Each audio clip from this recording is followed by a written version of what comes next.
Form fill up না করেই পরীক্ষা না দিয়েই ফুড এসআই এর চাকরিতে নাম উঠতেই হতবাক মালদার যুবক। তার অভিযোগ, পরিমল কুণ্ডুর নামে নদিয়ার ভীমপুরের বাসিন্দা স্কুল শিক্ষকের সঙ্গে আলাপ হবার পর ফুড এসআই পদে চাকরি করিয়ে দেবার নামে 7 লাখ টাকা দাবি করেন। মালদার যুবক তখন তাকে চ্যালেঞ্জ করেন, পিএসসি ওয়েবসাইটে নাম উঠলেই তিনি টাকা দেবেন। অভিযোগের পরেই 14 তারিখ পিএসসি ওয়েবসাইটে ফুড এসআই পদে তার নাম ওঠে। এরপর থেকে অভিযুক্ত শিক্ষক টাকা দাবি করতে থাকেন, এমনকি টাকা না দিলে মেরে ফেলার হুমকি দেওয়া হয়।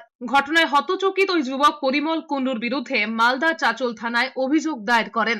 ওনার নাম পরিমল কুণ্ডু। ও দাবি করেছে ফুড এসআইয়ের চাকরি করিয়ে দেবে, 7 দিনের মধ্যে জয়েনিং লেটার দেবে। পিএসসির ওয়েবসাইটে রীতিমতো উনি নামও তুলে দেয় গত 14 তারিখে। গত 14 তারিখে নাম তুলে দেওয়ার পর আমি দেখে তো একদম চক্ষু চড়ক। আরও দ্বারস্থ হলাম যে এই রকমের একটা পিএসসি ওয়েবসাইটে এত বড় জালিয়াতি কাজ কি করে হয়।